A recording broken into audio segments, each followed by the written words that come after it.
Si, maintenant c'est bon là. Hein? Vas-y. Monte le. 1, 2, oui. Bon, ben merci à toutes et tous d'être venus. On n'est pas très très nombreux.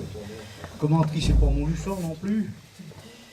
Je remercie aussi les élus de la liste d'opposition de gauche Commentry pour tous et l'Union locale CGT de Commentry pour leur partenariat, car sans eux, nous n'aurions pas pu disposer de cette salle.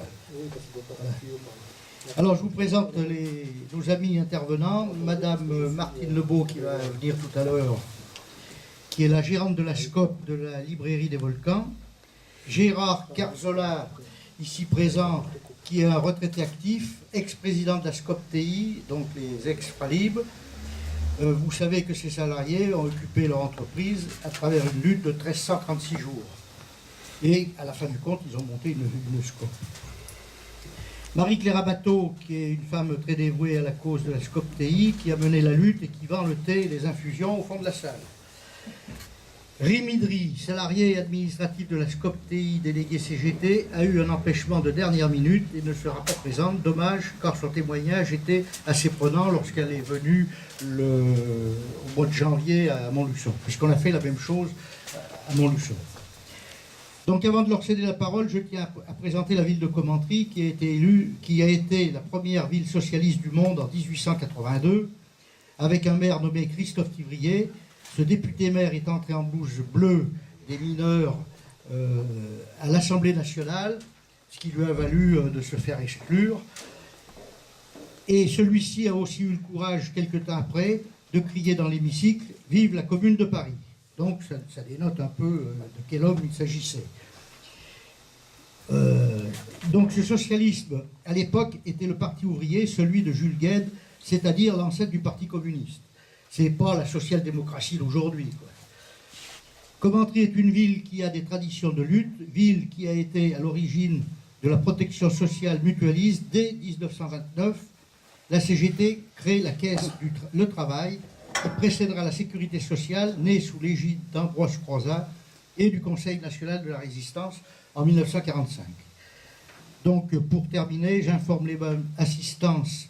Je préfère le dire tout de suite, comme ça les gens ne s'en vont pas. Les Bables Assistances, que le 6 mai, une nouvelle rencontre de l'atelier se tiendra à Salle Saint-Vincent à Montluçon à 18 h, et dont le thème sera « La place et le rôle de la communication à notre époque, et plus particulièrement la presse progressiste aux prises avec les pires difficultés, comme le journal de Jean Jaurès, L'Humanité ». Cette rencontre sera animée par Jean-Emmanuel Ducoing, rédacteur en chef de L'Humanité, et Gérard Mordillat, cinéaste et écrivain.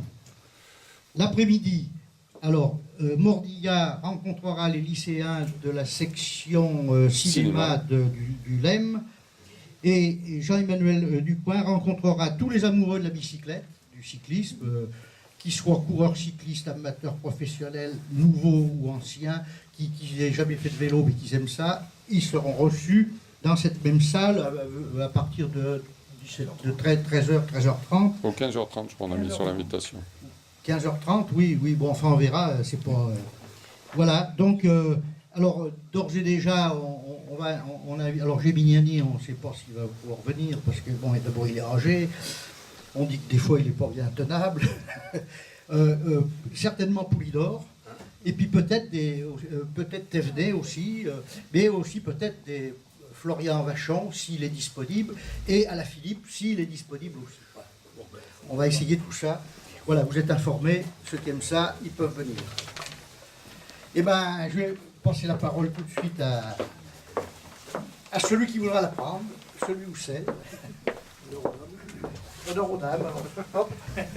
Ah ben voilà, évidemment, ça commence comme ça. Bonsoir à tous. Alors déjà, je vais me présenter. Je ne sais pas comment ça va se dérouler au niveau de la soirée. Donc moi, je suis Martine Lebeau. Je suis la gérante de la librairie Les Volcans, qui a été reprise en SCOP par 12 anciens salariés en 2014. Donc bientôt 5 ans. Voilà. Alors moi, je suis Gérard Cazorla, technicien de maintenance chez Fralib et syndicaliste CGT. Donc j'étais le secrétaire du CE-CGT de Fralib pendant quelques bonnes années. Donc je pense que je vais expliquer un petit peu l'histoire des Fralib. Donc, nous faisions partie d'une multinationale qui s'appelle Unilever. Donc, quelques marques qui vont vous sonner à l'oreille, c'est pour les glaces les marques Mico, Viennetta, Magnum. Pour les lessives, c'est Homo, Domesto, Sun, pour la vaisselle. Pour les dentifrices, c'est Signal. Pour les soupes Knorr, Amora. Nous, on travaillait avec la marque Lipton et la marque Elephant, qui est, alors la marque Lipton, c'est une marque internationale d'Unilever, 10 milliardaires, c'est-à-dire qui dépasse le chiffre d'1 milliard d'euros. Donc, il faut savoir qu'Unilever, ils ont entre 10 et 12 marques, 10 milliardaires, donc. Et l'Elephant, c'était une marque française qui est née à Marseille il y a plus de 120 ans. Et donc, c'était un patrimoine régional. Et donc, nous, on revendiquait d'avoir cette marque-là parce que des travailleurs, des générations de travailleurs ont travaillé dans cette usine pour faire cette notoriété de cette marque. Aujourd'hui, la marque Elephant est vendue qu'aux consommateurs français, mais elle est produite en Pologne. Voilà. Donc, le 28 septembre 2010, Unilever annonce la fermeture de l'usine de Fralib. Donc, on s'oppose tout de suite à cette fermeture parce qu'elle ne nous semble pas légitime, hein, ni économiquement, ni socialement. D'ailleurs, on fait la démonstration que pendant 4 mois, on travaille pour amortir tous les coûts de structure, hein, y compris les coûts salariaux, y compris ceux de nos dirigeants qui sont grassement payés pour nous liquider. Et pendant les 8 autres mois, on travaille pour engraisser les actionnaires. En gros, c'est comme ça qu'on a démontré avec nos experts du comité d'entreprise qu'il n'a pas été contesté un petit peu, mais très timidement par Unilever. Donc cette fermeture, on nous l'annonce le 28 septembre. Donc on sait très bien que quand un groupe multinational comme Unilever annonce une fermeture comme ça, c'est difficile de faire revenir en arrière. Donc on a tout de suite réfléchi à une solution alternative à la fermeture, qui n'était pas au départ une scope. On avait en fait tracé des grandes lignes qu'on avait présentées en projet. On appelait ça le projet alternatif à la fermeture, qui était des grandes lignes comme quoi on considérait, nous, que l'outil de travail devait rester dans l'usine, qu'il ne devait pas sortir de l'usine. On considérait aussi qu'on pouvait, nous, les travailleurs, pouvoir faire démarrer une usine sans hiérarchie, sans patron, qu'on avait les compétences pour, à la fois techniques et à la fois pour faire la production.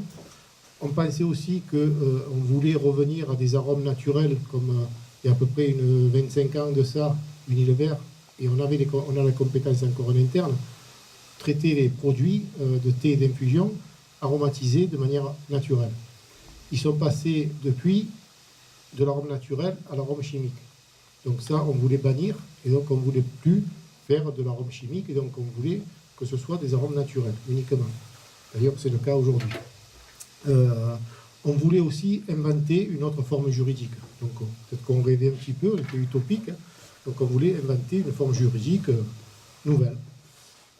Et puis on s'est dit, on va aussi travailler en circuit court, puisque dans nos régions, les infusions comme le tilleul, la verveine, la menthe, la camomille se trouvent en France. Or, par exemple, pour vous donner l'exemple du tilleul, Unilever, avant, achetait le tilleul à Carpentras, qui est une bourse au tilleul. Et à l'époque, il y a à peu près 30 ans en arrière, c'était 400 à 450 tonnes de tilleul qui étaient cueillies dans notre région. Aujourd'hui, le fait qu'Unilever va chercher, comme d'autres groupes, Twinning, Ducros et les autres, vont chercher leur tilleul à la fois en Amérique du Sud et à la fois en Europe de l'Est. Donc la cueillette du tilleul aujourd'hui dans les baronnies, c'est plus que 10 à 15 tonnes. Voilà. Donc on a cassé cette source d'approvisionnement en plantes aromatiques. Donc nous, on voulait donc rebâtir un petit peu, modestement, les circuits courts et aller chercher nos plantes aromatiques dans les régions en France. D'ailleurs, c'est le cas aujourd'hui. On a un tilleul bio des baronnies qu'on travaille directement avec des producteurs et tout ce qui est plantes à infusion sont achetés en France. Voilà. On y tient et bio. Donc voilà, donc on s'est tout de suite porté dès le mois de janvier, dès le début janvier, on a présenté au comité d'entreprise ce projet alternatif à la fermeture avec ces grandes lignes-là. Et le premier à parler de coopérative, ça a été la direction, en disant aux salariés, vos élus, ils sont fous, ils vont prendre vos indemnités, ils vont l'injecter dans une scope, et ça ne marchera pas. Voilà. Bon, malheureusement pour eux, aujourd'hui, 5 ans après aussi, ça marche quand même. Avec des difficultés, mais ça marche quand même. Donc, alors, moi je dis toujours, quand on s'est mis en lutte contre cette entreprise-là, c'est clair que si on n'avait pas eu un syndicat CGT sur des bases de classe et de lutte dans notre entreprise, je pense que je ne serais pas devant vous pour vous expliquer la lutte. Pour moi, c'est la base. Dans une entreprise, on avait un syndicat qui avait 50% de syndiqués. Donc, sur 182 salariés, on avait à peu près 90 syndiqués. Donc ça, pour moi, c'est la base du combat.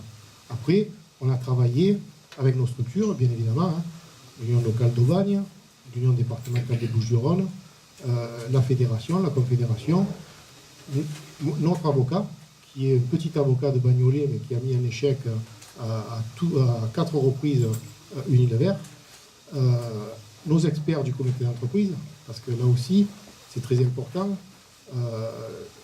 Dans le comité d'entreprise, alors, il y a l'aspect social des choses, il y a l'aspect vente de billets qu'il faut, de cinéma, de marchand de cacahuètes. Donc ça, il faut le faire, parce que les salariés sont attachés aussi. Mais le plus important dans les comités d'entreprise, c'est l'aspect économique de l'entreprise. Et donc nous, on était dans toutes les instances. On était au niveau de Fralib, bien sûr. Alors Fralib était composé d'une usine au Havre, d'une usine à Marseille et d'une usine de soupe à Roaco, à Poitiers, qui était la marque Roaco. Donc ça constituait Fralib, ce qui voulait dire Française d'alimentation et de boissons. Donc on connaissait parfaitement le fonctionnement de notre entreprise. On connaissait aussi le fonctionnement du groupe Unilever en France, puisque j'étais au comité de groupe Unilever France et au comité de groupe Unilever Europe. Donc voilà, on avait une grande vue sur l'entreprise dans son ensemble. Donc ça nous a permis aussi de mener une lutte comme on l'a menée et d'avoir la connaissance qu'il fallait pour essayer d'amener des arguments contre cette fermeture-là. Donc moi je dis toujours qu'on a mené 5 luttes à la fois dans notre combat qui a duré quand même 1336 jours, c'est 3 ans et 8 mois exactement. La lutte au syndical, ça on savait faire, puisqu'on était des syndicalistes aussi, depuis longtemps, on avait une équipe importante. On a mené la lutte économique, puisqu'on a fait, je vous dis, la démonstration que notre usine était rentable et profitable, et qui n'était pas justifié, cette fermeture n'était pas justifiée ni socialement, ni économiquement. On a mené aussi une lutte juridique, puisque à plusieurs reprises, on a mis en échec les plans dits de sauvegarde de l'emploi, parce que quand les entreprises ils parlent de sauvegarde de l'emploi, en fait, c'est des plans de licenciement. Plan de sauvegarde de l'emploi, c'est pour enjoliver la chose, c'est clair. Donc, on a mis en échec à 3 reprises le plan de sauvegarde de l'emploi qu'ils ont présenté, et le 4e, donc on a pu aller au bout, et avant que l'administration puisse homologuer ou non le 4e plan de sauvegarde de l'emploi, on a pu obtenir un accord de fin de conflit qui nous a permis de nous lancer dans la construction de la coopérative.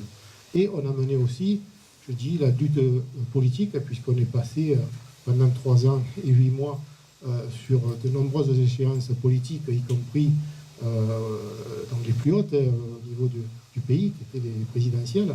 Donc ces gens-là sont venus nous voir sans qu'on leur demande. Donc nous, on a accepté de les rencontrer, bien sûr. Il n'y a qu'une formation qui n'est pas venue sur le Front National, et bien on ne les aurait pas acceptés chez nous. Donc tous y sont venus, mais nous, on n'était pas intéressés pour qu'ils viennent pour nous toucher la main avec les caméras. Donc chaque fois, on exigeait qu'il y ait 1 heure dans un bureau pour parler du projet et voir comment ils s'inscrivent dans le projet, comment ils allaient nous aider s'ils arrivaient au pouvoir, notamment les socialistes, puisqu'on a rencontré Hollande, il était encore candidat aux primaires socialistes à l'époque, pendant qu'il soit président. Donc après, ces gens-là ont fait des déclarations. Donc nous, on ne leur a pas mis un pistolet sur la tempe pour qu'ils fassent leurs déclarations. Donc à plusieurs reprises, Hollande a fait ces déclarations. On a aussi créé un meeting, organisé un meeting à Paris, à la Bourse du Travail à Paris, où on a invité à l'époque tous les candidats de gauche. Tous sont venus, y compris Hollande. Et là, c'est le jour où Hollande, après nous, est allé à Florange. Et là, il dit, je suis à vos côtés en tant que candidat, parce que là, il était devenu candidat, il n'était plus candidat aux primaires, il était devenu candidat. Donc je suis à vos côtés en tant que candidat. Si j'ai la chance d'arriver au pouvoir, je continuerai à être à vos côtés. C'est pas tombé dans l'oreille d'un sourd. Donc on y a assez rappelé pour qu'ils essayent, pour essayer de leur faire assumer leurs responsabilités, ce qui n'a pas été simple. Ça a été compliqué de les faire assumer une petite part de leurs responsabilités, mais on y est un petit peu arrivé quand même. Donc voilà, l'histoire elle est multiple. On a eu des rebondissements juridiques parce qu'on n'a pas gagné chaque fois en première instance. Donc on a gagné une fois en première instance, ensuite on a été débouté, puis on a fait appel, on a gagné un appel. Donc ça a été des hauts, des bas en permanence. D'ailleurs, il y a des films qui ont été tournés sur nous qui parlent bien, si vous les voyez, si vous les avez vus peut-être. Donc ça explique bien la sinusoïde qu'il y a dans ce long périple qui nous a tous marqués aussi, parce qu'on ne sort pas d'une lutte de 3 ans et 8 mois comme ça, hein. Donc ça marque à la fois les gens et à la fois les familles aussi, hein, puisque les familles ont souffert aussi de cette situation. Mais voilà, on n'a pas accepté cette fatalité-là. Donc on s'est dit, nous on ne peut pas... Parce qu'en fait, l'analyse, c'était dans une situation comme ça, il y en a à peu près un tiers qui s'en sortent, un tiers qui galèrent, qui vont dans la précarité, et puis un tiers qui vont dans la misère. Donc voilà, donc, nous on a dit on n'accepte pas cette fatalité-là, on a un outil de travail qui est important, qui est beau, c'est une belle usine. Donc on a dit, nous on va le garder et on va leur faire la démonstration que des travailleurs lambda peuvent redémarrer une usine, peuvent créer des marques, la preuve, et gérer une entreprise. Voilà. Donc le combat contre Nulemer, comme on dit, on l'a gagné, ça personne ne peut nous l'enlever. La démonstration qu'on peut démarrer une entreprise sous forme coopérative, ça aussi on l'a démontré, hein, depuis maintenant 5 ans on fonctionne. Et voilà, donc on a fait peut-être la preuve qu'un autre modèle est possible dans cette société, hein, qui est le modèle dominant et le capitalisme, ça c'est clair. Et nous, on a fait cette petite démonstration modestement, mais ça peut-être servir d'exemple, et si ça peut donner des idées à d'autres, ben c'est tant mieux. D'ailleurs, il y a eu des modèles qui se sont bâtis aussi sur notre exemple. Par exemple, la Belle Aude, je ne sais pas si vous connaissez, à Carcassonne, qui eux-mêmes le disent, s'il n'y avait pas eu les Fralib, on n'en serait pas là. Ils ont monté leur scope de glace, qui est très bonne d'ailleurs. Et donc, eux aussi, ils sont à peu près 25, je crois qu'ils ont embauché cette année. Donc on a pas mal de relations avec eux. On s'est servi de nos expériences aussi, hein, puisque eux, ils ont eu l'annonce de leur fermeture 1 an après nous, et ils ont commencé leur scope 1 an avant nous. Donc voilà, chacun a pris de leur expérience, après pas en faire peut-être des bêtises qu'ils ont fait et que nous on a fait. Donc voilà, alors aujourd'hui dans la scope, quand on l'a créé, donc on était 76 salariés, hein, 76 salariés qui ont lutté jusqu'au bout, hein, pendant les 3 ans et 8 mois, sur 182. Sur 76 salariés, on a demandé à la fin du conflit, on a demandé à tous s'ils voulaient être coopérateurs. Donc sur les 76, il y en a 58 qui ont eu le désir d'être coopérateurs. Et à tous, on leur a demandé aussi, aux 58, si un jour ils souhaitaient y être salariés dans ce scope. Et sur les 58, il y en a 46 qui ont émis le souhait d'être salariés dans la coopérative. On est monté aujourd'hui jusqu'à 44 salariés, tous coopérateurs. Il y en a 3 qui ont pu prendre leur retraite à taux plein. Donc ça aussi, c'est quand même un aspect gagnant de la lutte, hein, parce que si on les écoutait, notre multinationale et nos patrons, en 2011, on était au chômage, et donc la galère pour ceux qui étaient proches de la retraite. Donc là, ça a permis à des salariés de pouvoir être embauchés dans la SCOP, de pouvoir acquérir leur point de retraite et leur annuité, ce qui fait que, comme on est beaucoup dans les carrières longues, aujourd'hui on a compté sur les 76 salariés qui ont lutté, il y en a 23 qui ont pu prendre leur retraite à taux plein. Donc c'est quand même un des succès de la lutte à Pointer. Ensuite, il y a un autre succès de la lutte à Pointer, c'est que Unilever avait, je dirais, par expérience dans l'entreprise, tous les 3 ans environ, il y avait des fermetures d'usines, des restructurations en permanence. Or, depuis notre histoire, Unilever n'a plus fermé d'usine en France.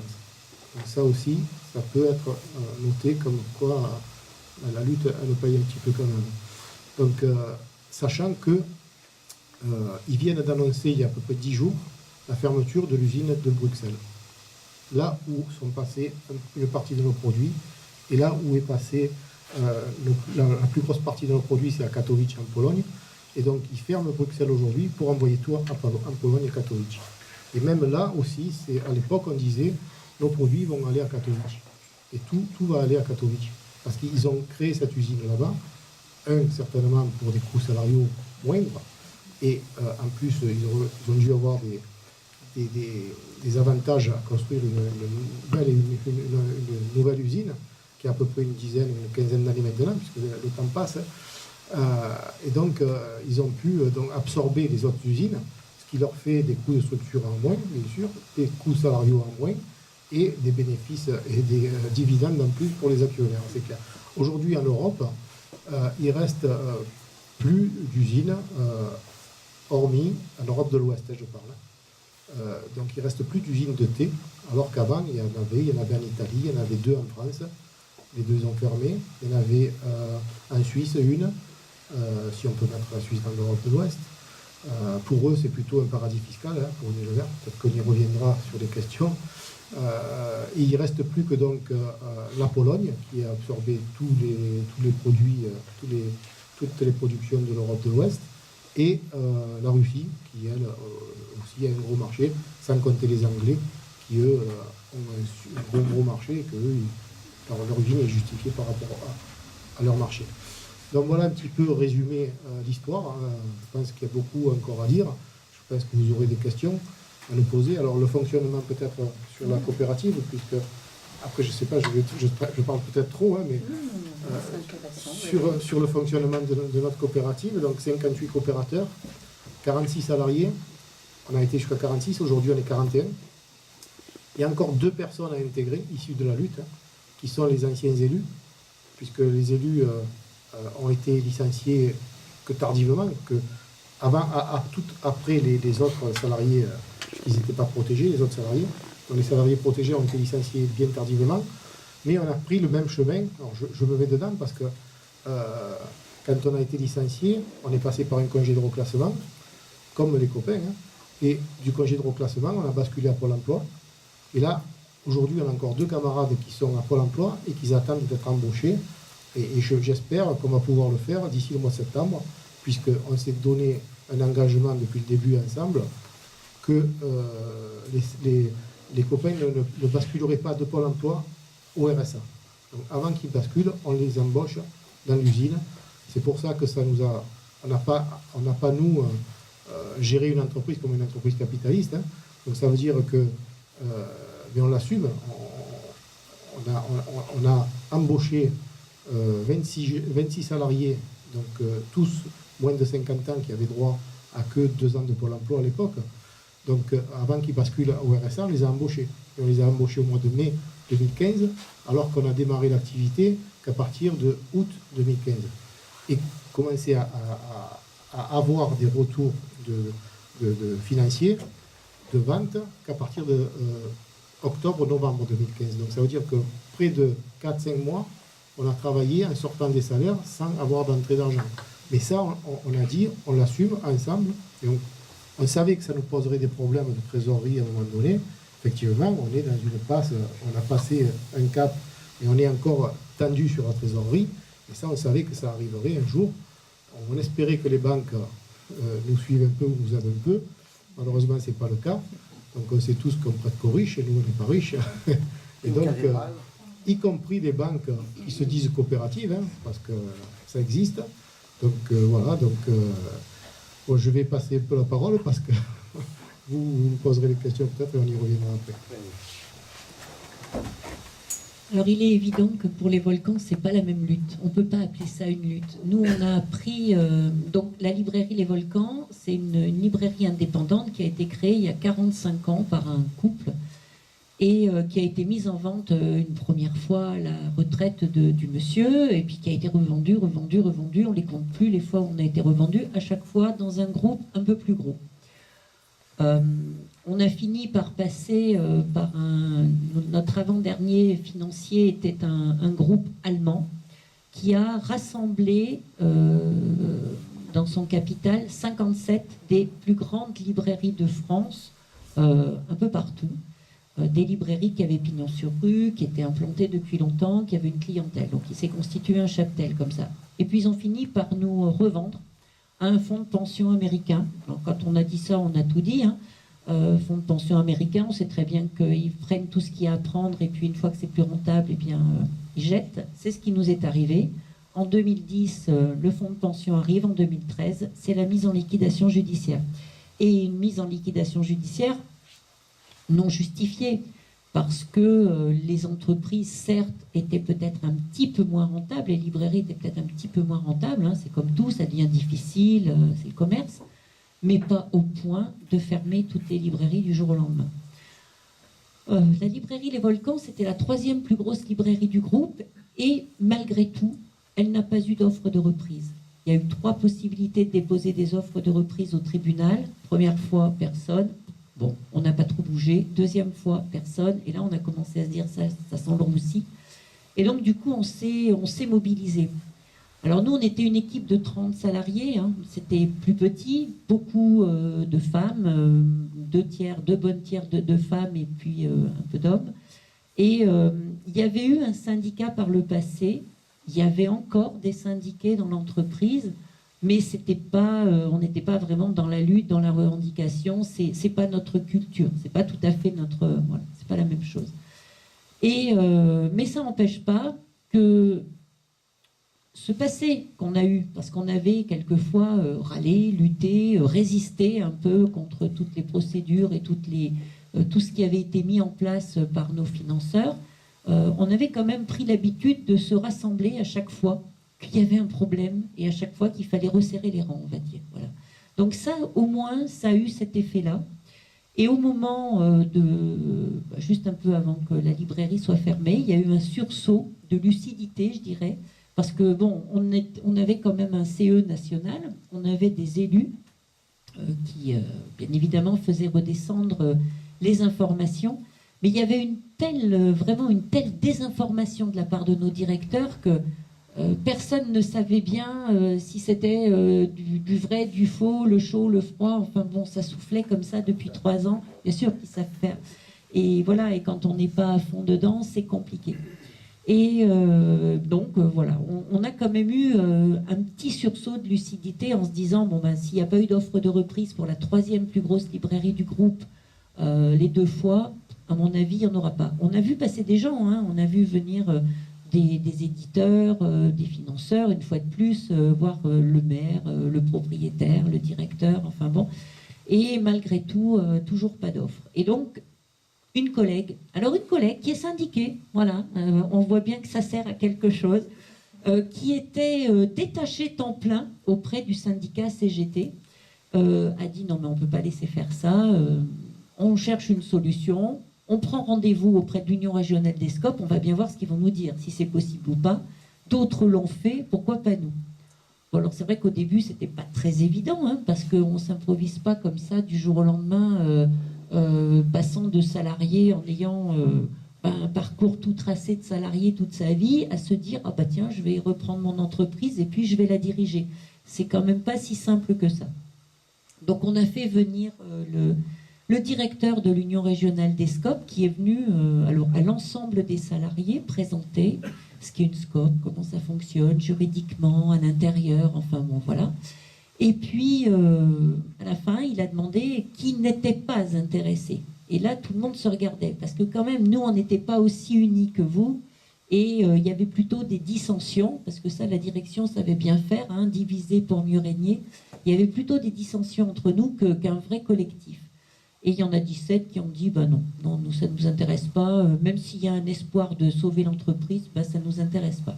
Et puis les 16 autres ont levé la main et ont continué à discuter avec ce monsieur en essayant de voir ce qu'on pouvait faire. On a constitué, alors tout de suite, hein, parce que ça c'était le 7 janvier, et la date pour déposer un dossier au tribunal de commerce, c'était le 30 janvier. Autant dire qu'en 3 semaines, monter un dossier pour reprendre une entreprise, ça n'existe pas. Mais enfin bref, on était un peu inconscients et on s'est dit on y va. Donc on a monté des groupes, on est allé voir des banquiers, on a fait le tour de toutes les banques, on a fait le tour de tous les financeurs, on a pris contact bien évidemment avec tout ce qui est politique autour de nous. Et puis, un petit groupe est allé à la CCI, parce qu'on s'est dit, même si on veut partir en SCOP, ça serait bien quand même d'aller à la CCI. Puis là, on en a perdu 3 le même jour, parce qu'ils nous ont tellement descendu le projet que c'était trop grand, c'était trop cher, c'était trop tout, et nous, on n'était rien. Donc, c'était un peu compliqué. Donc, on a perdu... Je l'ai éteint. Allô ? Donc, voilà, on en a perdu 3 le même jour. On s'est retrouvés à 13. Et puis, on a constitué un dossier, alors mal écrit, mal ficelé, on jetait des chiffres un peu partout, on n'avait aucun accès, hein, c'était pas très évident, hein, on n'avait pas le temps de mobiliser, nous, quelqu'un qui nous fasse l'analyse de l'entreprise, donc c'était pas très évident. Mais bon, on a présenté un dossier au tribunal de commerce qui a été rejeté immédiatement parce que non conforme, trop de points un peu en suspens, un peu foireux, un peu boiteux, enfin bon bref. Mais, par contre, on a réussi à les intéresser suffisamment pour qu'ils nous donnent un délai supplémentaire et qu'ils créent une nouvelle session pour déposer une offre auprès du tribunal de commerce. Donc, ils nous ont donné 2 mois et demi de plus pour présenter un dossier fini, construit, financé, écrit, bref, tout. Donc, on s'est on s'est vraiment mis au travail. Et puis, voilà. On a constitué ce dossier, on a réussi à réunir donc 1,5 million d'euros en 2 mois et demi, ce qui est quand même pas si mal.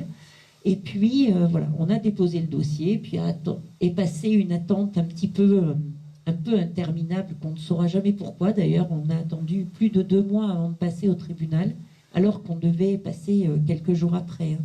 Donc là aussi, on se disait, est-ce qu'il y a un loup? Est-ce qu'il y a quelqu'un qui nous tire dessus? Est-ce que quelqu'un essaye de reprendre derrière nous? C'est toujours compliqué. Hein.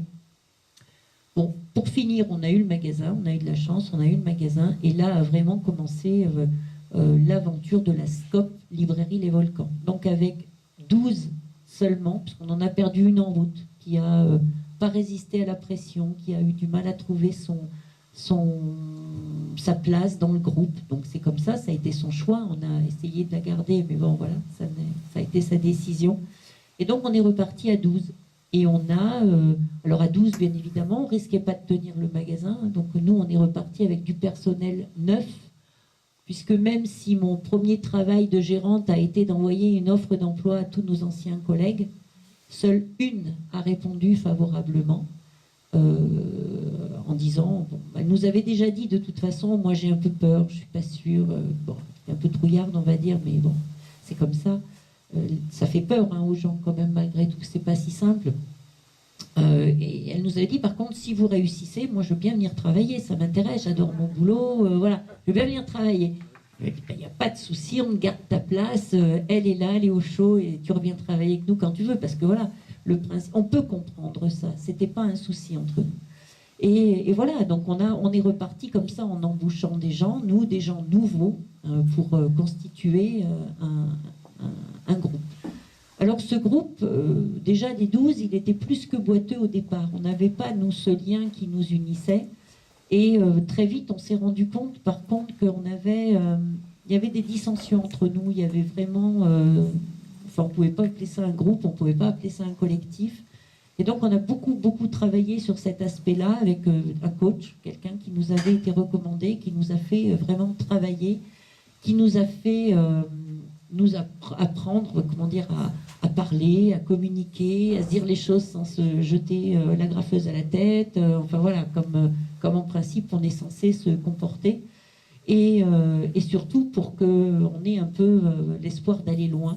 Parce que nous, on était sûr qu'économiquement, l'entreprise, elle fonctionnerait. Ça, on n'a jamais eu de doute.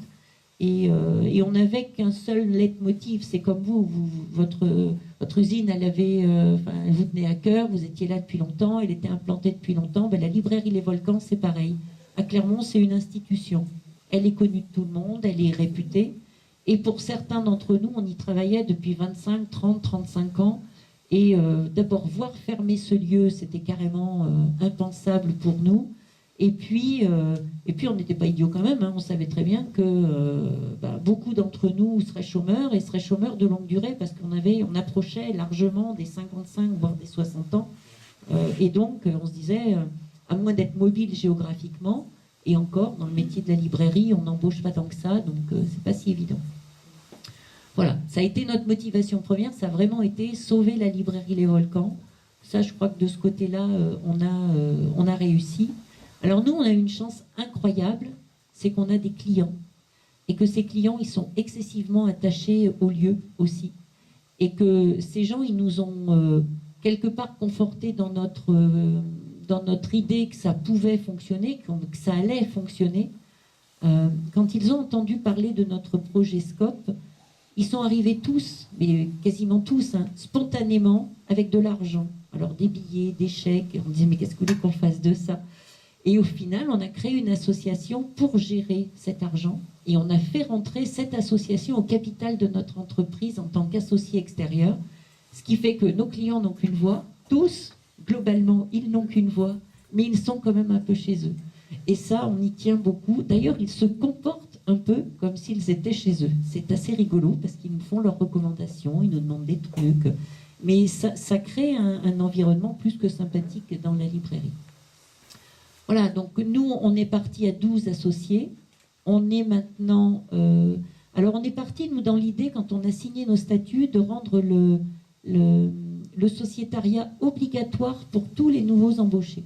En signant un contrat de travail, ils savaient qu'au bout de 2 ans, ils devenaient associés automatiquement de l'entreprise.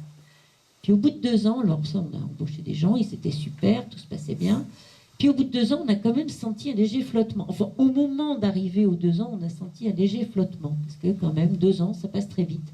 Et que, voilà, pour apprivoiser une entreprise, pour se transformer de salarié à coopérateur, et puis un petit peu le patron quand même de temps en temps, voilà, ça posait problème. Donc on a enlevé cette candidature obligatoire qui avait été mise, et on l'a rendue facultative. Donc les gens maintenant sont libres d'entrer ou pas au sociétariat.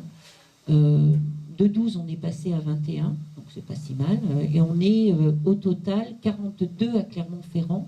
Et entre-temps, comme la SCOP marche plutôt bien, on a racheté une deuxième librairie, à Rion, à 15 km, un petit peu plus au nord. Pareil, une librairie qui était en vente depuis 3 ans. On se disait, elle va fermer, la salariée va perdre son travail. Donc, ça a touché un peu la corde sensible. Et du coup, on a proposé de racheter cette librairie à sa propriétaire. On l'a déménagée, on l'a agrandie, on l'a embellie, parce qu'on a refait tout à neuf. Et du coup, elles sont 3 au lieu de 2. Voilà, ça fait un emploi de plus, et c'est toujours ça de fait. Et nous, notre objectif, c'est toujours de créer de l'emploi. Vous avez dit, vous vouliez remettre les salariés qui avaient été salariés dans l'entreprise. Nous, on n'a pas pu faire ça. Mais par contre, développer l'emploi, ça reste notre objectif premier. On a redémarré en août 2014 à 31. Et je vous dis, à l'heure actuelle, à Clermont-Ferrand, on est 42. Donc voilà, c'est une petite victoire, mais c'est quand même bien, parce que voilà, il y avait longtemps que, avec le chiffre d'affaires que l'on fait, il y avait longtemps que la librairie des Volcans n'avait pas vu 42 salariés dans ses murs.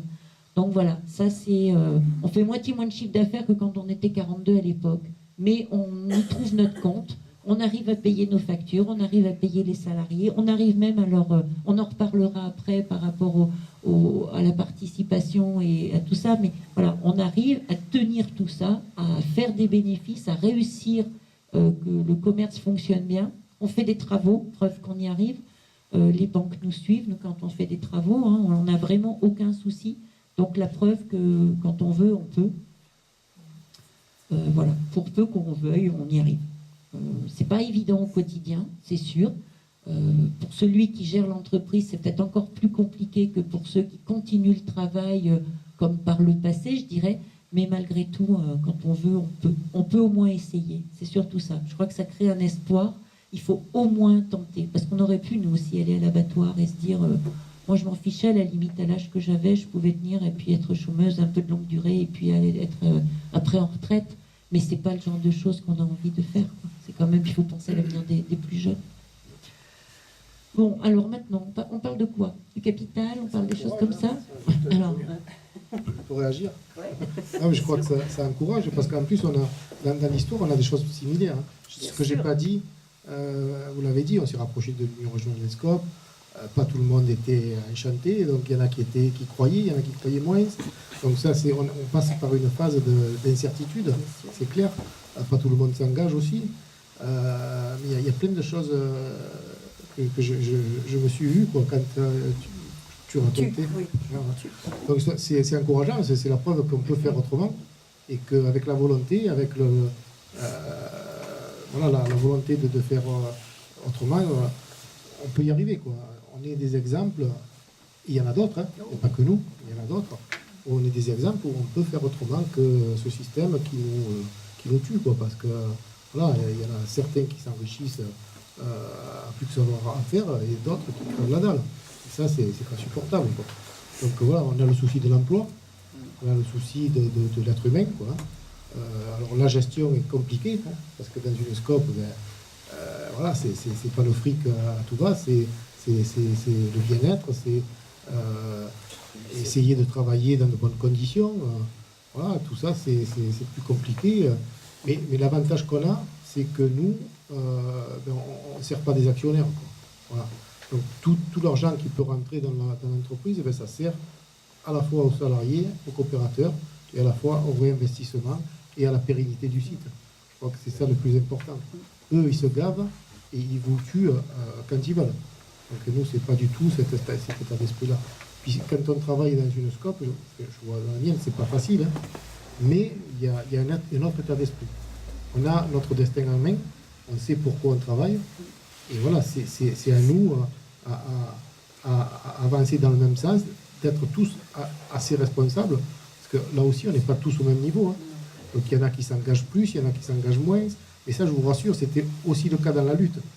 Il y en a qui étaient au taquet, il y en a qui luttaient à la maison, il y en a qui convoyaient de temps en temps. Et ça, c'est la vie, c'est l'être humain qui est comme ça. Et il faut l'accepter. Alors, il y en a qui l'acceptent, mais il y en a qui l'acceptent moins. Et là, ça crée des tensions, ça crée des petits problèmes humains qu'il faut essayer de régler au quotidien. C'est ça. Je ne peux pas prendre de micro, je suis à côté de la caméra. Non, je voulais poser une question à Gérard. C'est par rapport au problème, à propos de reproduire une telle action.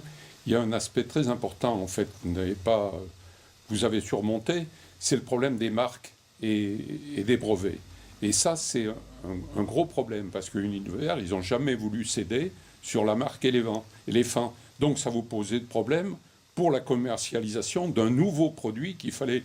Donc, ça, comment vous avez fait pour surmonter ça? En définitive, ça peut être intéressant pour des gens qui sont dans cette position-là. Je pense aux aciéries en Lorraine, là, je ne sais plus comment ça s'appelait, où il y avait comment il s'appelait le patron, qui n'a jamais voulu non plus... voilà, ArcelorMittal. Et c'était pas sur les marques, mais c'est la même chose, c'est sur les brevets. Et les brevets, c'est maintenant, pour les patrons, un gros élément et qui est difficile à surmonter, quoi. C'est clair que nous, la marque éléphant, on y tenait et on voulait la récupérer. Alors, la facilité d'avoir la marque éléphant pour nous, c'était qu'on avait à peu près 4 à 500 tonnes de production, si on avait la marque, et déjà implanté dans la grande distribution. Donc là, il a fallu repartir à zéro, tout recréer.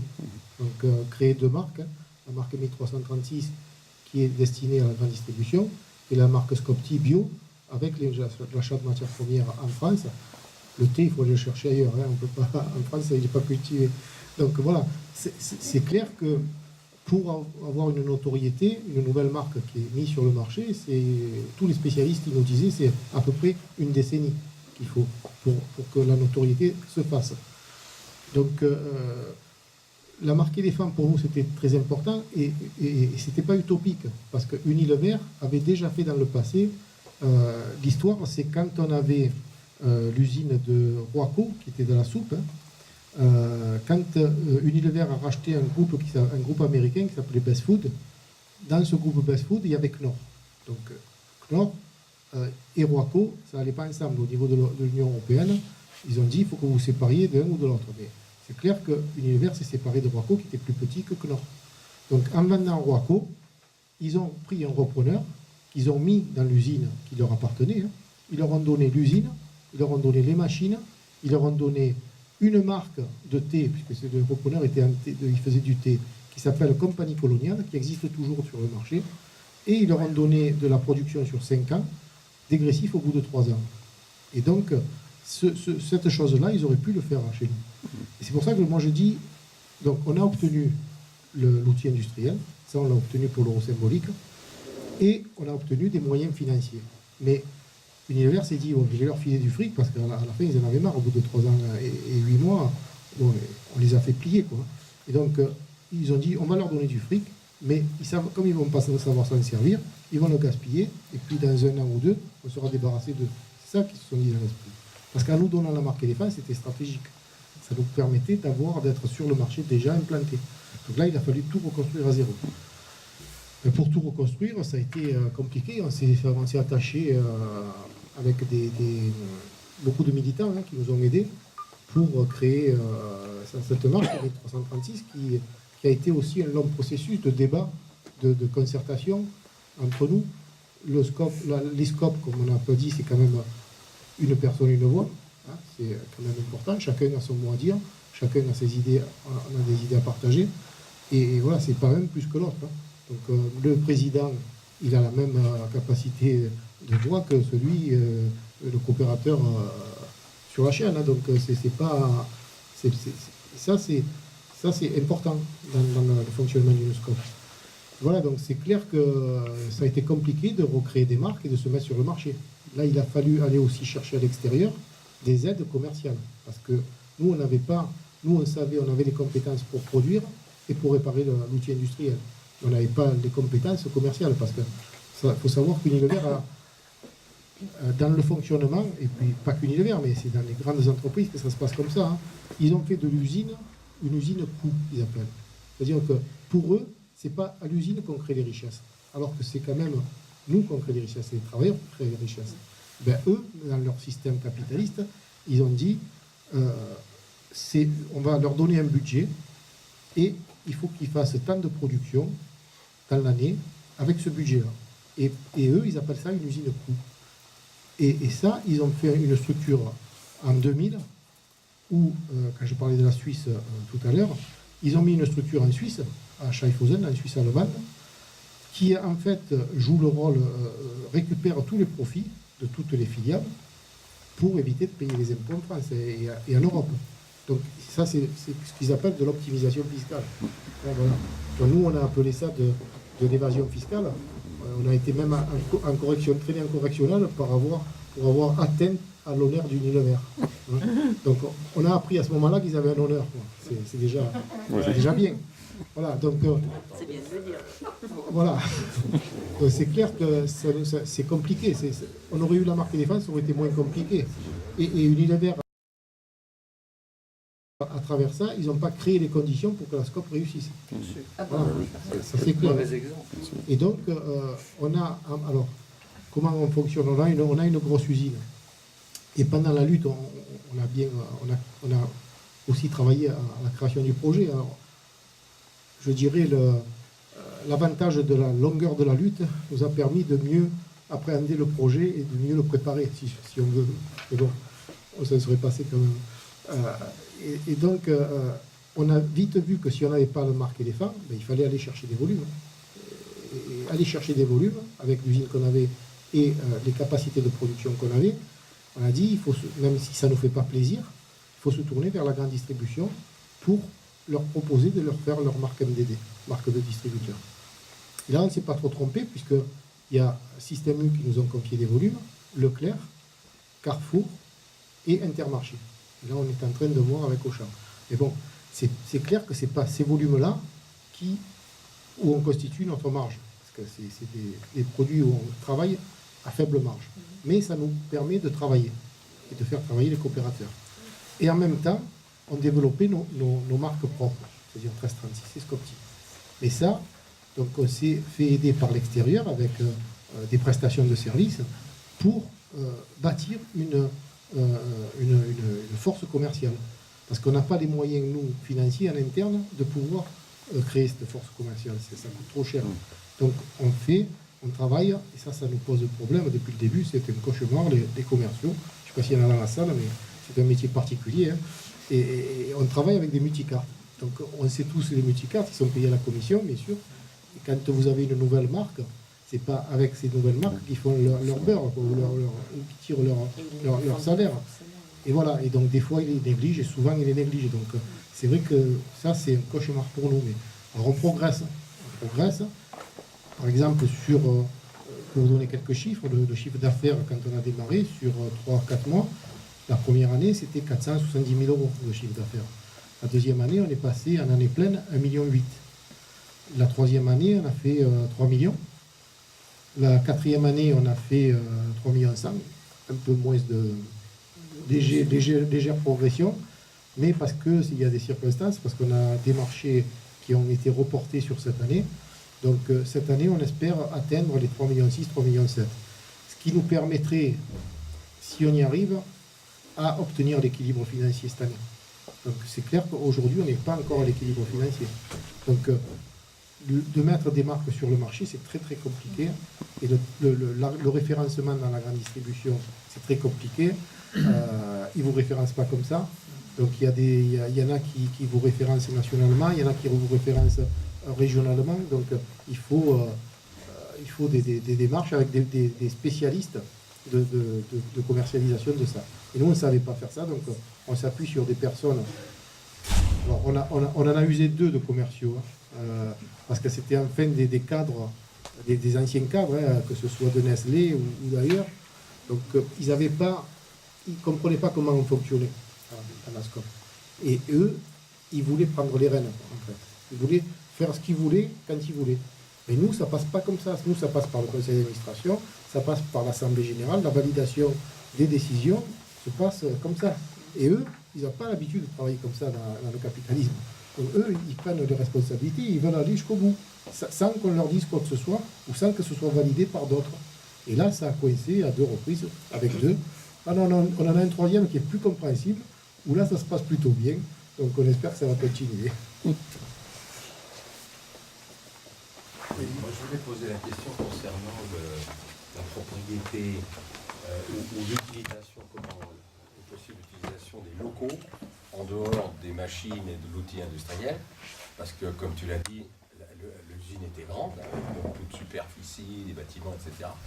Donc si je me souviens bien, quand Olivier Leberquier est venu, vous avez fait jouer les collectivités locales, et notamment l'agglomération marseillaise, si j'ai bien compris, hein, et que donc il y avait y compris des questions de négociation ou de discussion avec les instances de ce niveau-là pour que le coût, qu'il n'y ait pas un coût pour vous de l'immobilier et d'une usine qui doit en plus être pour vous surdimensionnée, parce qu'à une époque il a dû y avoir 200 ou 300 salariés, peut-être même plus. 260 morts. Voilà. Et donc, quand on a quelque chose qui est dimensionné pour 250 personnes, c'est pas la même chose que quand on est 50 dedans, hein, au niveau des coûts fixes, etc. l'entretien. Donc, je voulais savoir un petit peu, et ici, pour l'autre cas, c'est-à-dire les brairies des volcans, quelle est la situation au niveau de l'utilisation de l'immobilier, des locaux? Est-ce que ça coûte? Est-ce que... Voilà. Sur les bâtiments, à l'époque, Unilever détenait leurs usines. et ils étaient propriétaires de leurs usines. Et l'usine historique de Marseille, où d'ailleurs j'étais embauché, ils sont partis, on est parti en 88 de l'usine de Marseille, donc ils ont vendu l'usine, et ils ont créé une SCI avec quelqu'un qui était de combine, avec Unilever bien sûr, puisqu'elle a été créée quand ils sont allés à Gémenos, et elle s'est dissoute quand ils sont partis. Donc ils ont créé une SCI et ils payaient un loyer, donc ils n'étaient plus propriétaires. Ça leur permettait de partir quand ils voulaient aussi. Et ça, ils ont généralisé dans le groupe cette situation-là. Donc c'est clair que quand on a su qu'ils fermaient, donc on a tout de suite été au maire de la commune où est l'usine pour qu'ils mettent le droit de préemption sur la vente. Donc c'est ce qui s'est passé. Et le droit de préemption, comme il était sur la communauté urbaine de Marseille à l'époque, c'est la communauté urbaine de Marseille qui a exercé le droit de préemption. Et en mai 2012, quand le nouveau gouvernement Hollande s'est mis en place, et avec le ministre du redressement productif qui était Montebourg, donc ils ont analysé les projets, notre projet de Scope et le projet de Cybelle, puisque c'était un marchand de frites à côté sur la zone qui était de combine avec Unilever pour contrecarrer notre projet. Donc il a nommé un médiateur, on a présenté le projet, nous on l'a présenté avec nos experts qui nous ont aidés là-dessus, on n'était pas tout seul, heureusement. Et donc Montebourg, lui, nous a validé dans son cabinet ministériel notre projet de Scope dans l'usine au mois de juin 2012. Donc elle était propriétaire de la communauté urbaine de Marseille. Ensuite, le fait que ça ait duré jusqu'en 2014, la lutte, il y a eu des élections et il y a eu des changements politiques. Donc ça a basculé, c'était socialiste, ça a basculé à droite. Et quand ils ont mis le droit de préemption, c'est-à-dire qu'ils ont racheté, la communauté urbaine de Marseille a racheté les bâtiments et les terrains. Et à cette époque-là, par rapport à la lutte qu'on menait, Unilever a donné pour l'euro symbolique l'outil industriel, pour nous le rétrocéder à nous si on mettait en place notre projet. Donc ça, voilà. Donc le changement de politique, ça nous a posé encore beaucoup de problèmes, puisque entre l'accord de fin de conflit qui a été signé en mai 2014 et le démarrage de l'activité, il nous a fallu un an encore de bagarre pour pouvoir obtenir la rétrocession des machines, que la nouvelle majorité voulait nous vendre alors qu'ils l'ont eu à l'euro symbolique. Hein. Non, mais à ce niveau-là, il a fallu négocier un loyer qu'on savait qui serait insupportable, hein, puisqu'il nous avait fait un loyer progressif, mais qui était à son terme, au bout de 2 ans, à 340 000 euros par an, le loyer. Mais si on ne signait pas le bail, on ne pouvait pas démarrer. Donc il fallait qu'on signe un bail, même si on savait qu'il allait nous poser des problèmes par la suite. L'autorisation d'exploiter, il a fallu obtenir aussi l'autorisation d'exploiter. Donc tout ça a fait que ça a été encore une bataille pour pouvoir démarrer l'activité. Et voilà, donc les bâtiments aujourd'hui, alors il y a une bonne nouvelle, c'est parce que dans l'économie sociale et solidaire, on a des grosses mutuelles qui sont en train de nous aider et qui veulent racheter les bâtiments et les terrains. Donc notamment la mutuelle des cheminots, la plus grosse mutuelle des cheminots, la mutuelle en train, et un groupement de mutuelles de France qui ont déjà débloqué de l'argent, et on est en négociation avec la métropole, parce que de communauté urbaine de Marseille, c'est passé métropole aussi. Hein. Ça complique encore un petit peu les choses. Donc actuellement, il y a un projet qui est bien avancé pour racheter ces bâtiments et ce terrain par une SCI, où la SCOP serait à l'intérieur de la SCI, et on aurait autant de pouvoir que eux, même s'ils mettent beaucoup d'argent. Et donc ça devrait se conclure d'ici septembre. Voilà. C'est en bonne voie. Ce qui permettrait, parce qu'il faudra qu'ils fassent la SCI, il faudra qu'ils fassent un concours financier, un concours bancaire, et ce concours bancaire nous fixerait le loyer, qui estimé aux alentours de 100 000 euros par an, ce qui serait beaucoup plus à notre portée. Hein, voilà. Donc ça existe aussi dans l'économie sociale et solidaire, des choses comme ça. C'est pas dans un but spéculatif qu'ils le font, c'est vraiment dans un but d'aider la coopérative à pouvoir assumer un loyer et atteindre sa pérennité. Voilà l'histoire du loyer.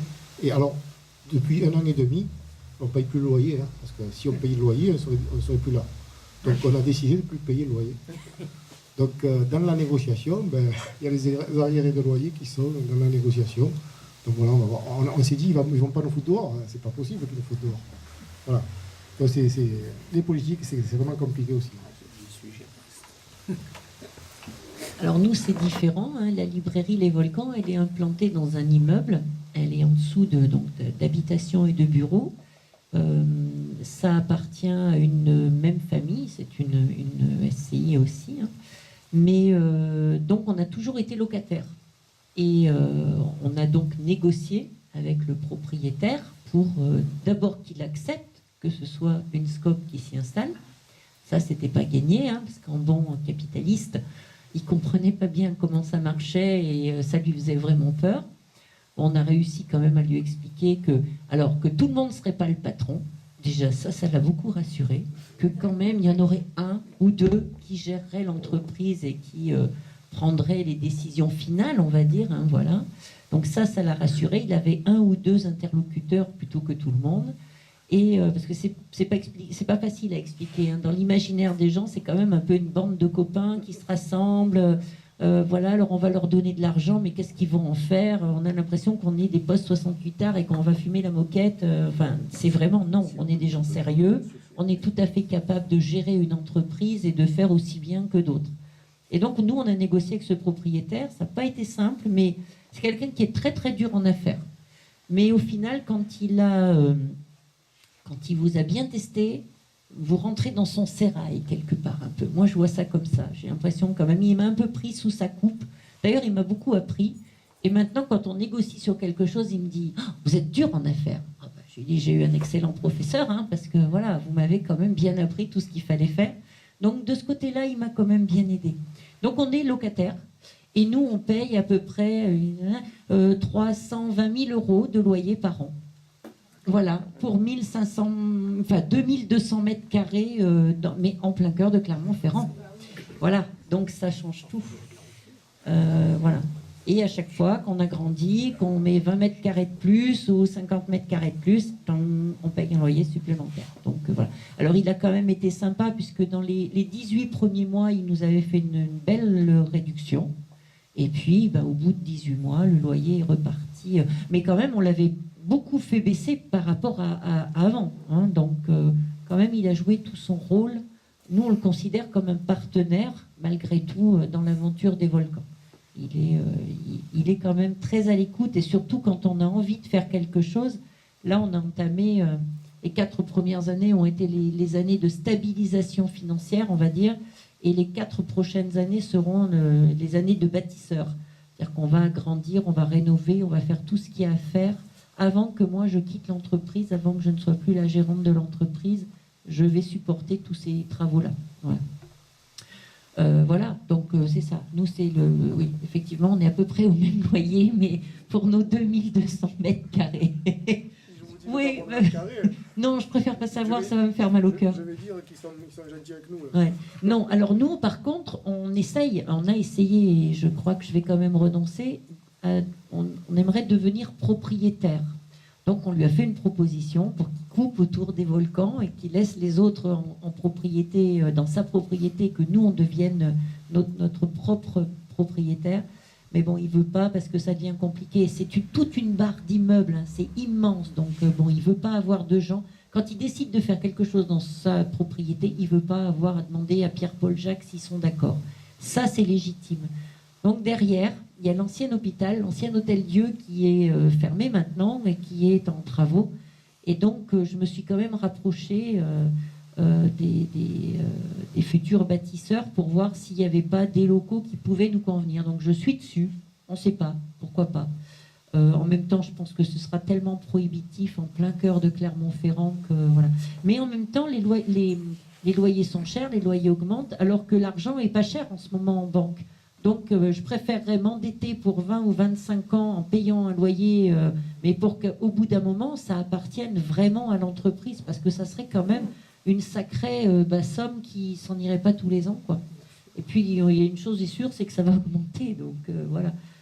Je préférerais sécuriser comme ça. Mais en même temps, on fait ce qu'on peut. Voilà. C'est pas évident. Et nous, si on ne paye pas le loyer, eh ben, au bout de 6 mois, on est à la porte. Hein. Moi, je peux vous le dire. Hein. J'ai un dépôt de garantie de 6 mois, mais au bout du 7e mois, je suis dehors. Hein. Ça, alors là, je ne peux pas m'amuser à faire ça. Et quelle est l'échelle de salaire entre le plus bas et le plus haut? Alors, C'est intéressant. la politique salariale a été un long processus. Chez nous, ça a démarré, ça a duré 9 mois, en gros, hein, le temps de faire un bébé. Donc, on est passé donc, par des débats, beaucoup de débats. Donc, c'est un sujet qui est quand même assez important, hein, tendu, parce que donc, on parle en rémunération. Alors, il fallait qu'on décide d'une rémunération qui ne plombe pas la SCOP dès le départ, mais qui nous permette aussi d'avoir un salaire assez correct pour en vivre aussi. Hein. Donc, on est passé par des commissions qu'on a réunies, on est passé par des groupes de travail, mettre en commun les idées, tout ça. On avait 3 possibilités. On avait la possibilité de prendre le salaire qu'on avait avec Unilever, donc reconstituer nos salaires avec Unilever, sans la prime d'ancienneté, bien sûr, puisqu'on repartait à 0, et sans les primes de poste, tout ça, pas mal de primes. De le reconstituer, l'inconvénient qu'on avait en reprenant le salaire avec Unilever, c'était qu'on était payé au mérite, soi-disant. Hein. Qu'ils veulent faire dans la fonction publique en plus. Donc, en fait, il y avait un écart de salaire entre 2 salariés qui faisaient le même travail, qui pouvait aller de 15 à 25%. Vous voyez un petit peu. Donc ça, on se serait traîné ça pendant longtemps. On avait aussi, en fonction de notre convention collective, puisqu'on est géré par une convention collective, et nous, on va pas s'y asseoir dessus, la possibilité d'avoir un salaire par catégorie professionnelle. Et on avait aussi le débat de dire on se donne tous le même salaire. Il y avait ces 3 possibilités-là. Donc après multiples débats, commission et compagnie, on a décidé de travailler sur des propositions, sur des salaires par catégorie professionnelle. Donc on a 3 catégories professionnelles, ouvrier employé, agent de maîtrise technicien et cadre. Donc on est parti sur cette base-là pour réfléchir et faire des propositions. Donc on va passer par une commission. On a fait donc après 3 propositions qu'on a distribuées, qu'on a échangées beaucoup. On a distribué pour que les gars puissent prendre en compte, en toute connaissance de cause, s'exprimer. Donc on a laissé 10 jours de réflexion. Et ensuite on est passé par un premier vote pour éliminer la proposition qui retenait le moins de suffrages. Donc on est resté avec, on a éliminé celle qui retenait le moins de suffrages et on a refait un autre vote après derrière pour choisir la politique salariale comme elle est. Donc la politique salariale, c'est 3 catégories. Ouvrier employé, alors il y avait une exigence dans tous les groupes et dans tous les débats, c'est que l'écart de salaire entre le plus petit et le plus haut soit minime. Donc on en a tenu compte et on a donc fixé un salaire de 1 600 € net sur le premier collège, c'est-à-dire ouvrier employé, 1 670 € net sur le deuxième collège, agent de maîtrise technicien. Et comme on a un cadre, je dis toujours on a sacrifié le cadre, parce que c'est le directeur, il faut qu'il soit cadre. Donc on n'en a qu'un dans l'usine, hein, c'est le directeur de la SCOP. Et donc lui, on a mis au minimum de la convention collective, c'est-à-dire 2 000 € net par mois. Alors au départ, on s'était fixé un 13e mois. Donc on avait dit on se paye sur 13 mois. Et ensemble, on a décidé de jamais prendre le 13e mois jusqu'à maintenant. Parce que les moyens financiers ne le permettent pas. Ça aussi, c'est l'avantage de la SCOP. On peut être d'accord entre nous et s'ajuster sur nos salaires. Donc, tout ça, ça a été pris à l'Assemblée générale par vote.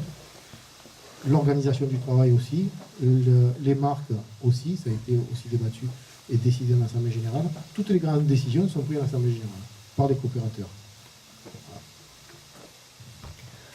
Alors nous, on fait plus léger. On ne fait pas d'assemblée générale, on fait juste une réunion d'associés, on prend l'avis de tout le monde, on discute, et puis après, on se met d'accord.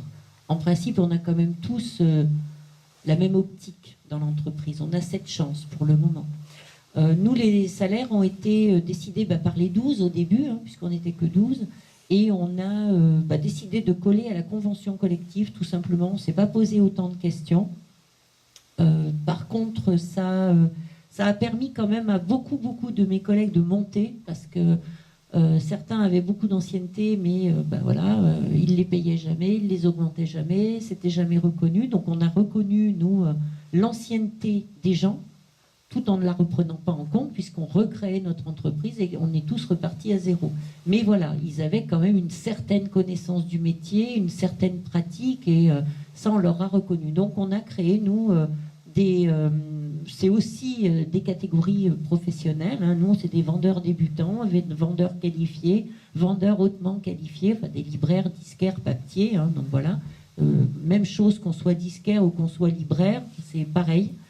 Et puis, et puis, au départ, il n'y avait que ça. Et puis, il y avait 2 cadres. Les 2 cadres, c'était les co-gérants. Voilà, c'était comme ça.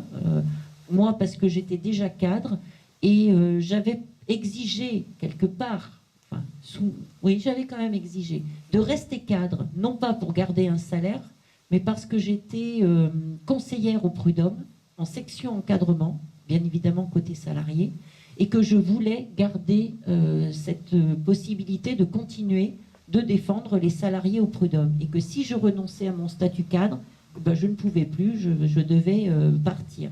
Et ça me tenait vraiment à cœur. À la preuve, j'ai continué quand même pendant de longues années derrière. Donc voilà, c'est important. Alors la différence, elle est restée, je sais pas. Alors moi je parle en brut, hein, mais les salaires chez nous les plus, nous on a du SMIC aussi. Premier niveau, c'est SMIC, c'est quelqu'un qui débute, voilà. Et puis après, on est à 1650 brut. Donc on enlève quand même 300 et quelques euros. Ben voilà, oui. Ben, c'est malgré tout en brut qu'il faut parler. Ben oui. D'accord, mais les salariés, Ben, je sais. parler en net. Ben oui, mais je sais. C'est Mais bon. opposé syndicalement comme ça. Ouais.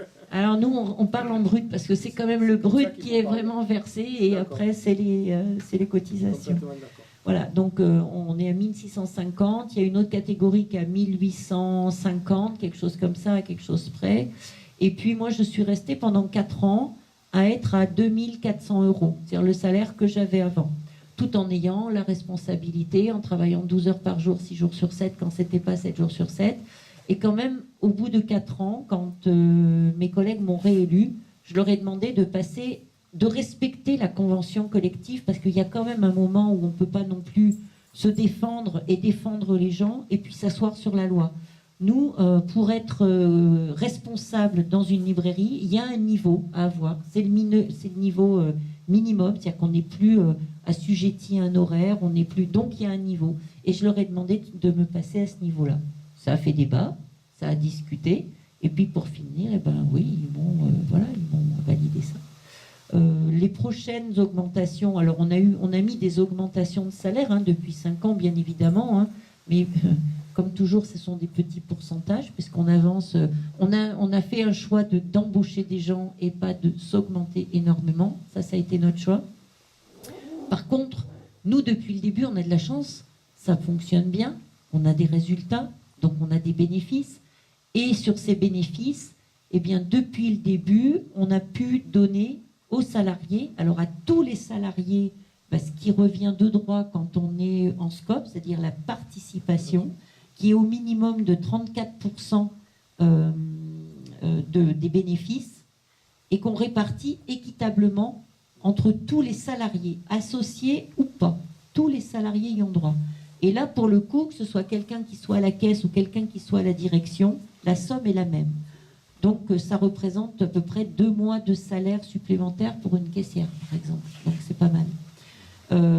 On a eu en plus, toujours, c'est la fameuse chance d'avoir des résultats. Donc, dès l'année suivante de l'ouverture, on a mis en place un intéressement, un accord d'intéressement, ce qui fait que la première des choses qu'on verse aux salariés, c'est l'intéressement, et ça leur fait encore un bon mois de salaire supplémentaire. Donc, les salaires, ils ne sont pas hauts, effectivement, hein, par rapport à l'exigence de notre métier, par rapport à la connaissance qu'il faut avoir. C'est sûr que nos salaires ne sont pas très hauts, mais il y a quand même, il y a quand même des retombées derrière. Alors bien évidemment, rien n'est acquis. Tout dépend des résultats de l'entreprise, des bénéfices de l'entreprise. Donc d'une année sur l'autre, eh bien, on peut diminuer de moitié ou on peut ne rien avoir. Mais c'est le jeu, on le sait. Et une dernière chose que moi j'ai proposé de mettre et qui a été validée là pour le coup par tout le monde, c'est aussi d'accorder des dividendes aux associés en fonction de ce qu'ils avaient apporté au capital de l'entreprise. Parce que on a quand même, je pense que certains ont été vraiment courageux Moi, par exemple, quand j'ai repris, j'étais toute seule avec mon mari. Mon mari, il avait un salaire, donc à la limite, j'avais pas un grand risque. Il y en a certains qui étaient seuls avec des enfants, qui ont accepté de remettre tout ce qu'elles avaient, toutes leurs indemnités de licenciement et tout ce qu'elles avaient dans l'entreprise. J'ai trouvé que c'était courageux de ne rien garder, pas un centime d'avance. Et donc, je trouve que c'est normal à ceux qui ont le courage de mettre l'argent au capital, de le laisser au capital, parce qu'une fois qu'il y est, en principe, on ne le récupère pas avant un bon moment, eh bien, de rémunérer cet argent qui est au capital. Donc nous, on rémunère les dividendes. Alors c'est un tout petit pourcentage, c'est plus symbolique qu'autre chose, mais on rémunère le capital. Voilà.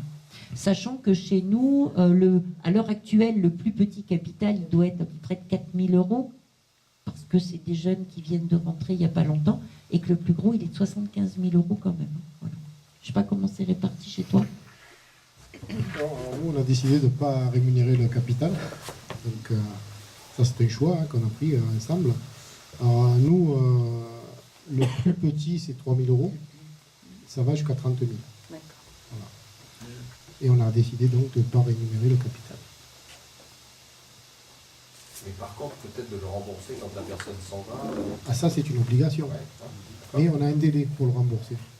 On a, je crois, 5 ans pour le rembourser.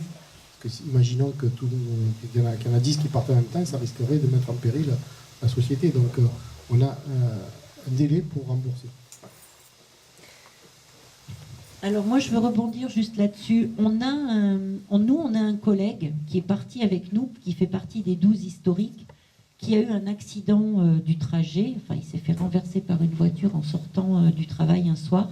Il a été gravement touché à la tête et donc il ne pourra jamais plus retravailler. Donc il est resté longtemps en arrêt maladie. Puis pour finir, la sécurité sociale a décidé qu'il était inapte à tout poste.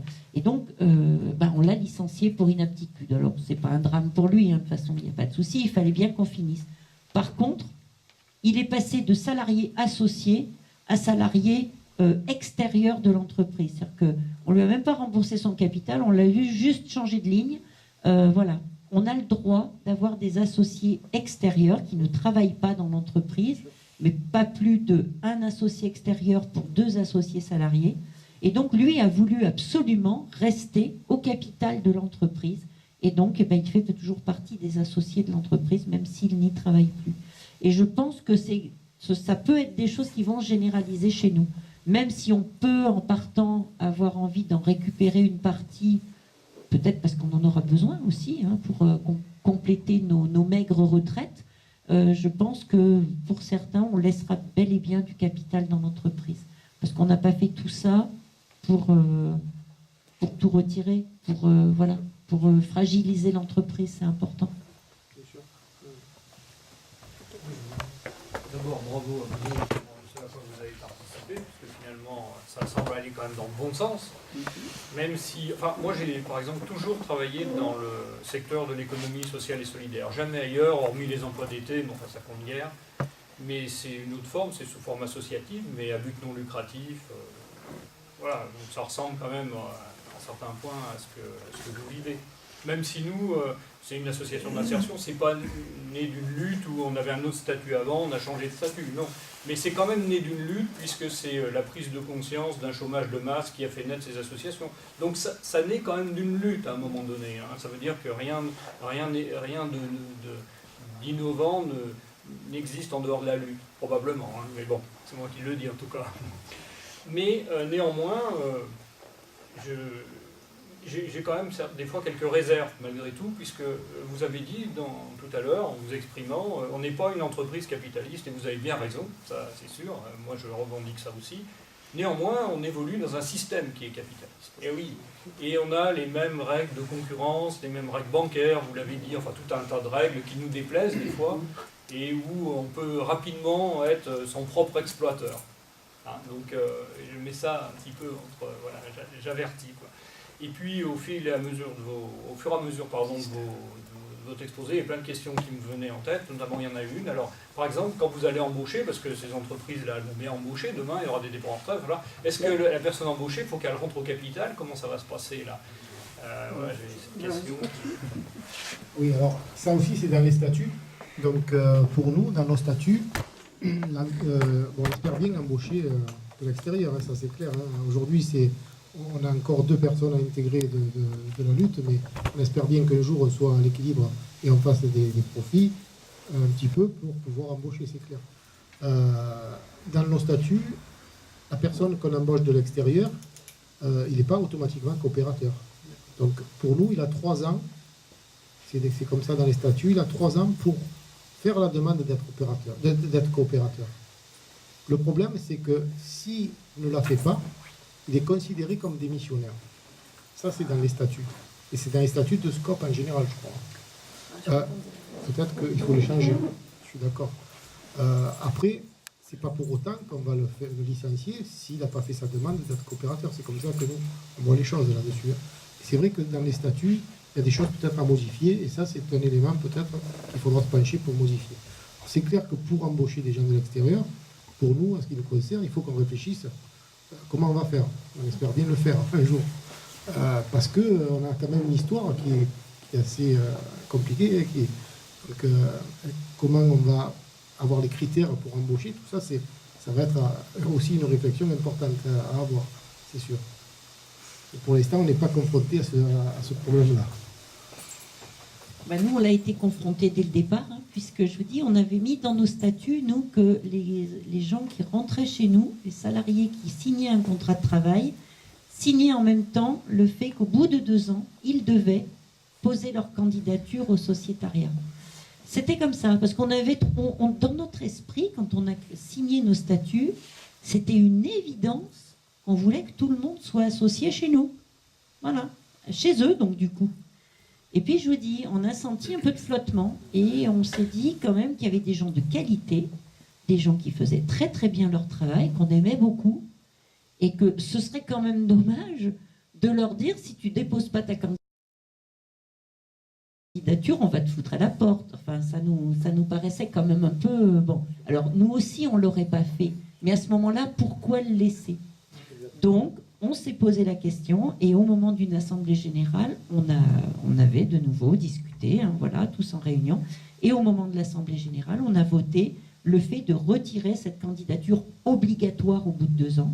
Et donc maintenant, les gens... Alors, par contre, certes, quand on embauche quelqu'un, on fait très attention à embaucher la personne qui va bien pour le poste, mais on vérifie quand même beaucoup et on s'attache beaucoup quand on parle avec cette personne.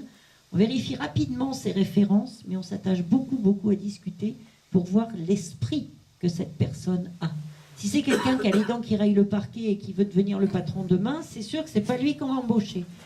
Si c'est quelqu'un qui est très ouvert, qui a envie, qui s'intéresse à la SCOP, qui s'est déjà beaucoup documenté avant de venir à l'entretien, ça c'est un premier signe, voilà, on va plutôt privilégier comme ça quelqu'un. Et jusqu'à preuve du contraire, parmi ceux qu'on a embauchés depuis la réouverture, il y en a, ils ne viendront jamais associés. On en est persuadé maintenant. Être salarié leur convient. Eh bien, quand bien même, qu'est-ce que ça peut faire? Ce n'est pas une obligation qu'on soit tous associés de l'entreprise. J'espère juste, moi, que petit à petit, il y en aura de plus en plus qui rentreront pour remplacer ceux qui s'en vont. Parce que le but, c'est pas qu'un jour, ils se retrouvent à 2 ou 3 coopérateurs. C'est pas ça l'idée de la SCOP. Mais on les laisse libres, même si on en parle. On en parle beaucoup, on fait beaucoup de pédagogie, mais quand même, on les laisse libres. Donc nous, on a retiré parce qu'on se disait, mince, c'est quand même bête, on l'a dans nos statuts, et puis on va être obligé de leur dire, bah oui, mais Coco, si tu ne te présentes pas, voilà, il y a une loi. Donc on l'a retiré pour ne pas être confronté à ça. Je pense qu'il faudra y réfléchir, mais il y a quand même un point, parce qu'on a le droit dans une SCOP d'avoir des salariés qui ne sont pas coopérateurs, mais à un certain pourcentage. Donc il faut aussi avoir... Ah oui. On peut être salarié dans la SCOP, il y a un pourcentage de coopérateurs, de non-coopérateurs. Et on ne peut pas dépasser 30%. Ah non, pas que je sache. C'est à vérifier. Alors après, voilà, pas c'est à que vérifier, je sache, parce que mais moi je pense peut-être parce qu'il y a... qu'on n'a pas été confronté à ça. Moi je pense qu'il y a un souci C'est là-dessus. possible. Donc il ne faut pas que dans la SCOP, il n'y ait plus de coopérateurs. Oui. Oui, mais dans des petites SCOP, de 8 ou 10, Si vous en avez 5 qui ne sont pas coopérateurs, ça pose un problème aussi. Moi, je voulais aussi rebondir sur le fait qu'on est dans un environnement capitaliste. Je suis complètement d'accord, et d'où la difficulté. Mais l'important, c'est d'avoir l'esprit SCOP. Et il ne faut pas perdre nos valeurs.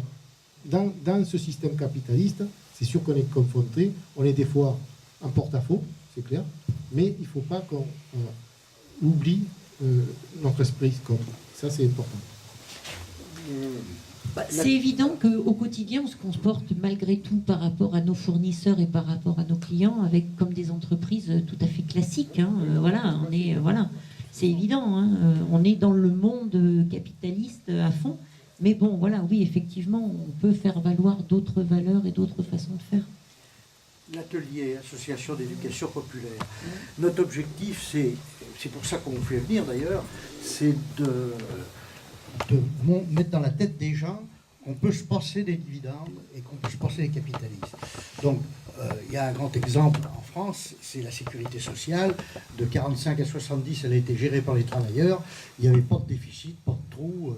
Quand le patronat a mis les pieds dedans, ça a commencé, puis l'État aussi. Voilà. Donc, ça existe. Il y a des grandes entreprises, encore aujourd'hui la SNCF d'ailleurs, qui ne rétribuent pas d'actionnaires. Les aéroports de Paris non plus. C'est pour ça que d'ailleurs qu'on veut les privatiser. Enfin, ça nous appartient quand même, il faut le faire. C'est comme si moi j'allais chez toi puis je dis je vais vendre ta maison. Tu vas sortir le fusil, tu vas dire bon d'accord. Et bien là c'est pareil. Les aéroports de Paris, les barrages hydroélectriques et la Française des Jeux, ça nous appartient. Je ne vois pas pourquoi on vendrait ça à des capitalistes pour faire du fric. Alors, il y a ce qui se passe. Il y a ce qui se passe en France. Et moi, j'ai un exemple. Alors, peut-être certains le connaissent. C'est en Espagne, en Andalousie. Il y a un village qui s'appelle Marinaleda, 25 km², 2700 habitants. Et c'est un village gaulois, quoi. Ils ont racheté 17 000 hectares au duc. Enfin, c'est pas eux qui ont racheté, c'est l'État qui a racheté au duc et qui l'a donné à ces gens, à ces villageois qui se sont battus pendant des décennies pour avoir ça.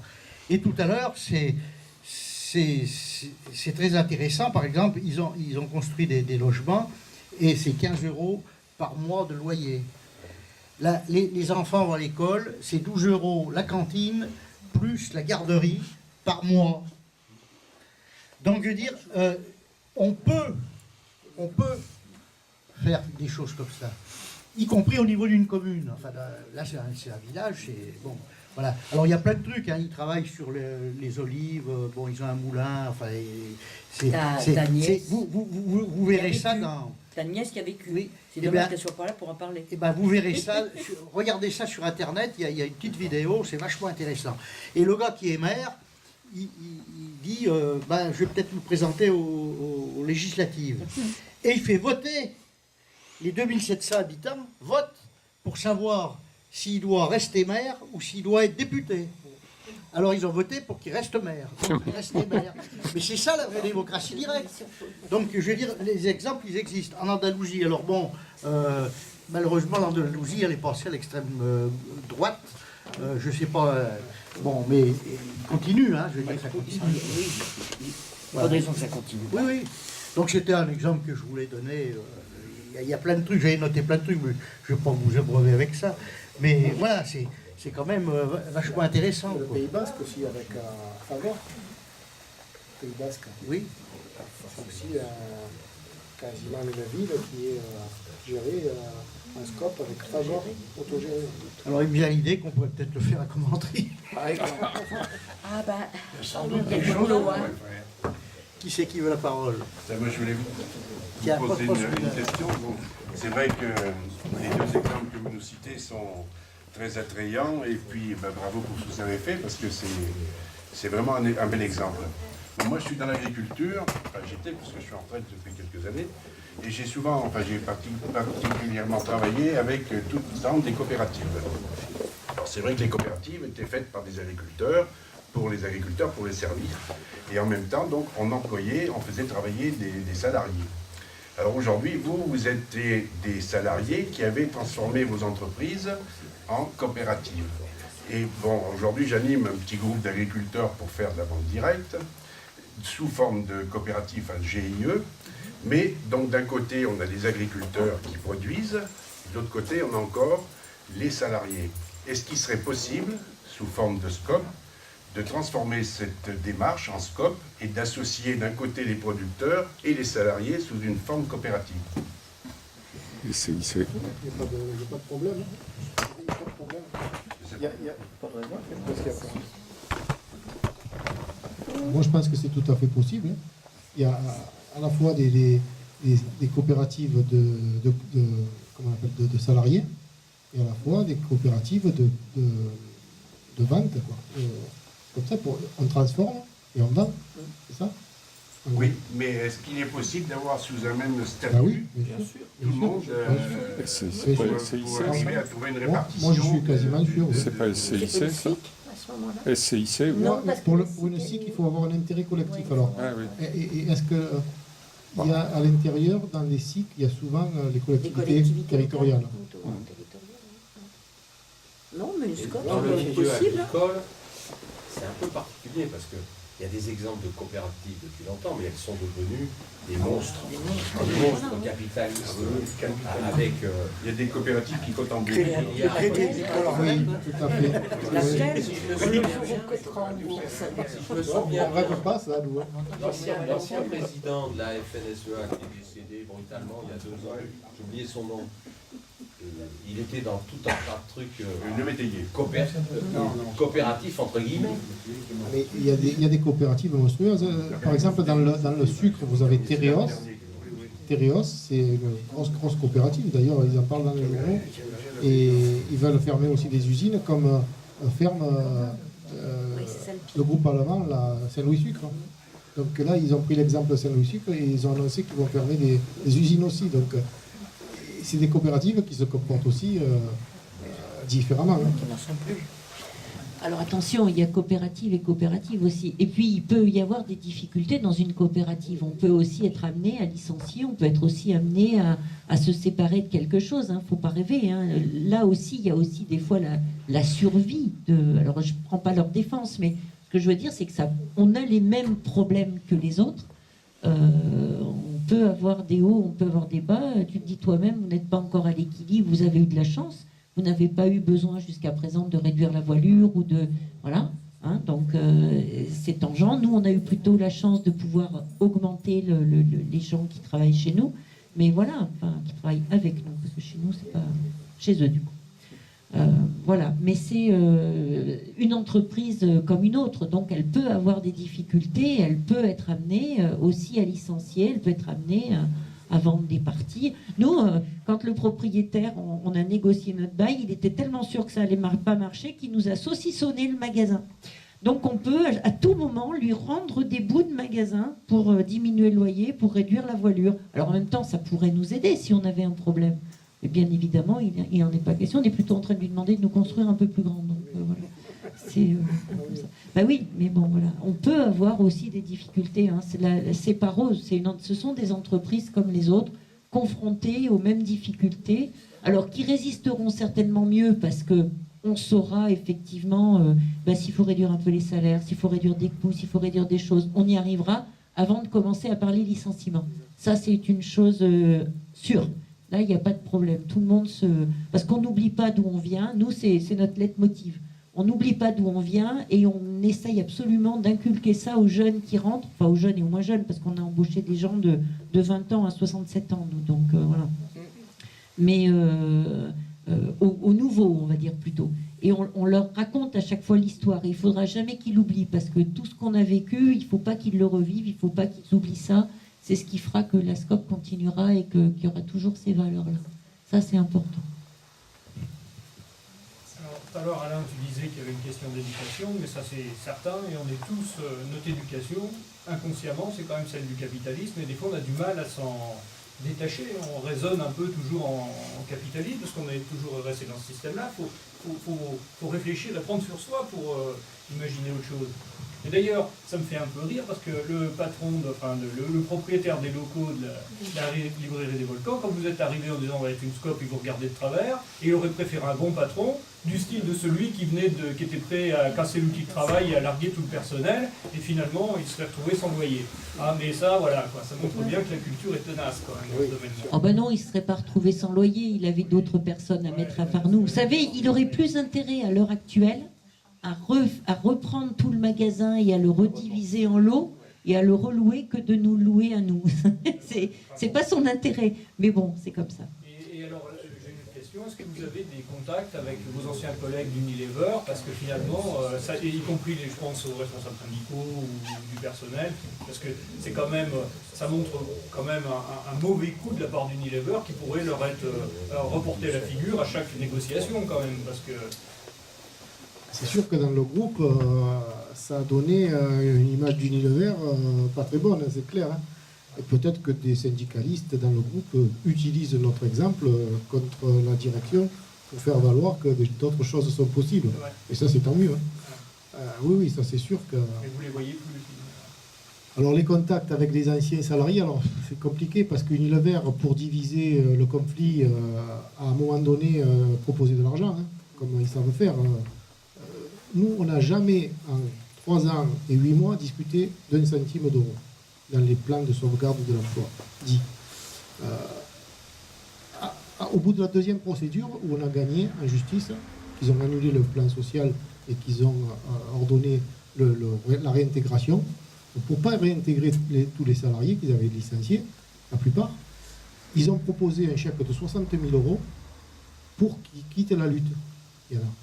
Donc, sur 182 salariés, il y en a 78 qui ont accepté l'argent et qui sont partis.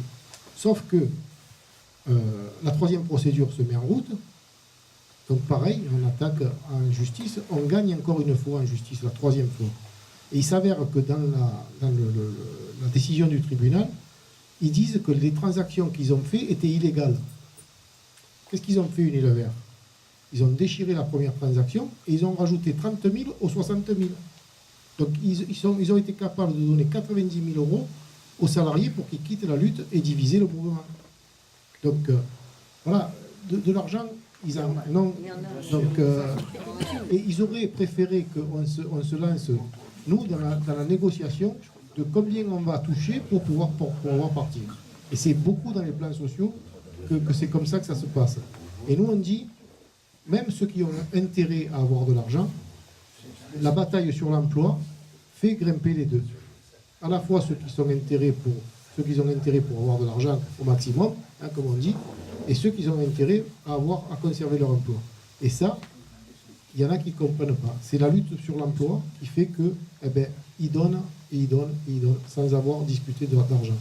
Par contre, à la fin, là, on y a discuté d'argent. Hein, parce qu'à la fin, on a dit, vous avez été capable de donner 100 000 euros, 90 jusqu'à 100 000 euros.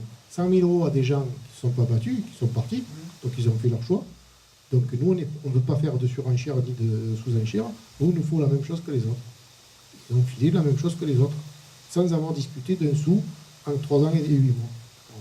Et dans votre entreprise, il y avait une culture syndicale forte, je suppose? Oui, nous, on avait majoritairement le syndicat CGT, qui était sur des positions de lutte de classe, et où on avait un nombre de syndiqués de près de 50% de syndiqués. Donc ça faisait une force quand même importante. Et voilà, je voulais dire autre chose, je ne me rappelle plus bien. Je ne me rappelle plus. J'y reviendrai peut-être. Oui, sur les contacts. Ouais, c'est ça, c'est les contacts. Donc des autres salariés qui ont pris l'argent pour partir, ceux-là, ils ont... Alors, notamment moi qui étais délégué syndical, hein, secrétaire du CE, donc moi j'ai pas trop de contact avec eux, je n'ai pas du tout. Par contre, des coopérateurs, eux, ils ont quand même des liens encore avec des gens qui sont partis. Donc, il y en a qui regrettent même d'être partis. Ouais, il y en a que non, mais bon, voilà, ils ont eu leur choix libre et conscience libre de faire ce qu'ils voulaient. Nous, on n'a jamais obligé quelqu'un à rester dans la lutte ou empêcher de partir. Donc ils ont fait ce qu'ils ont voulu. Voilà.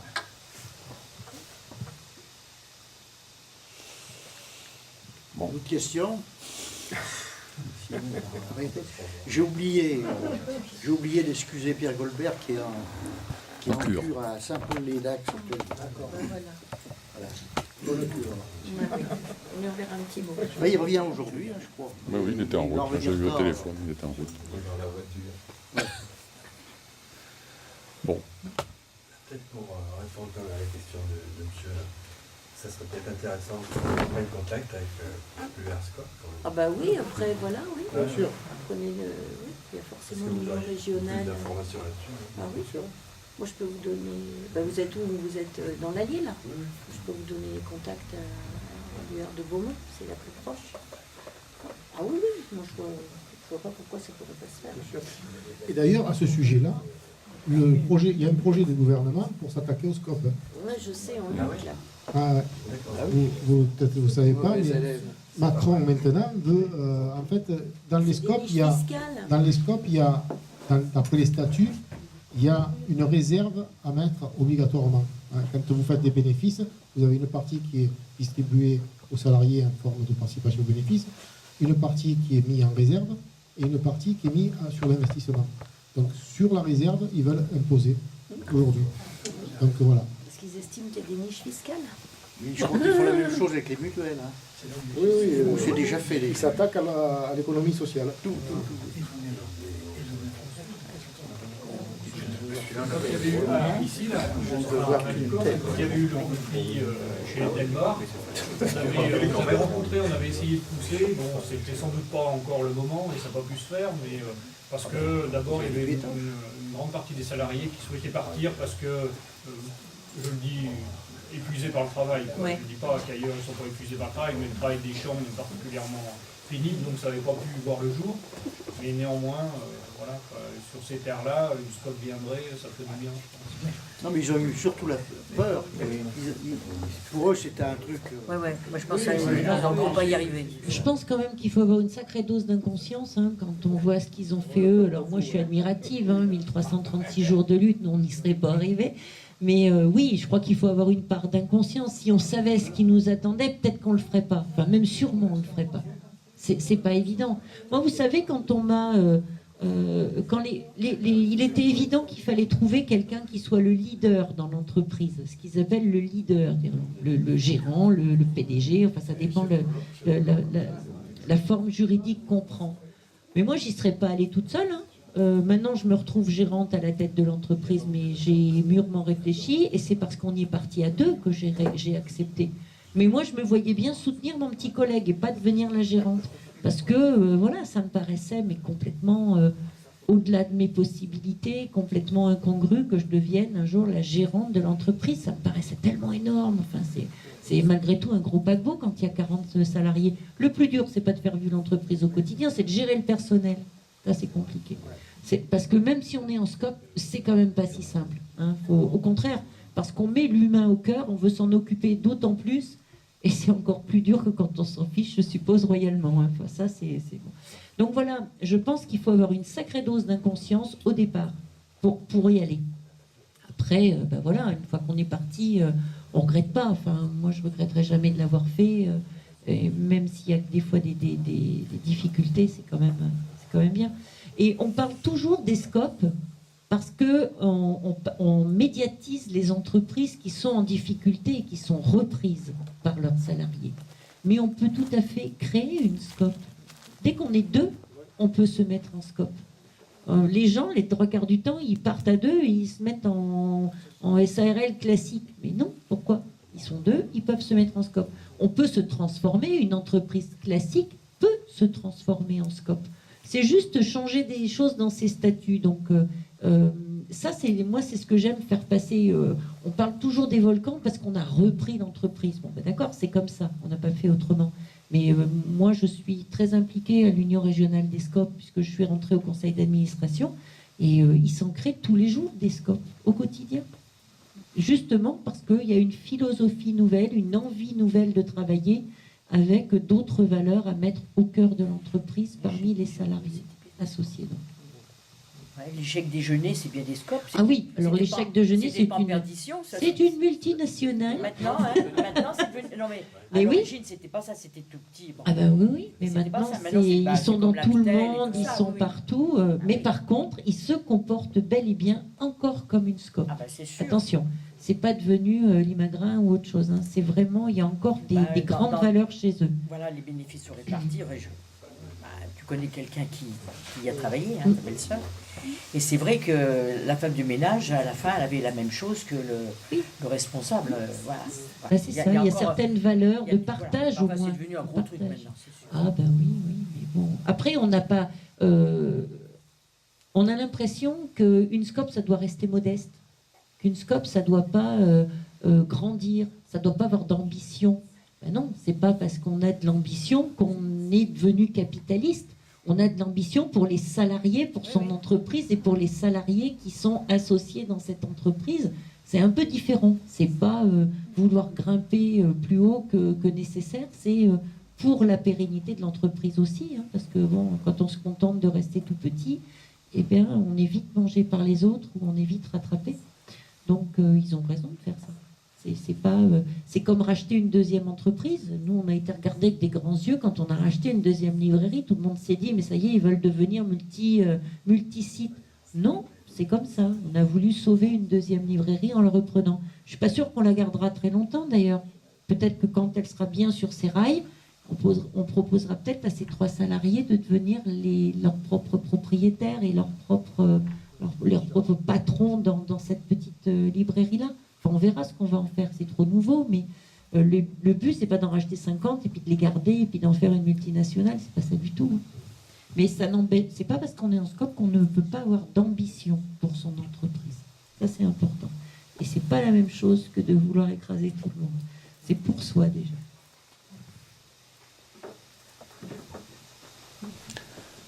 On coupe. Ben, s'il n'y a plus de questions.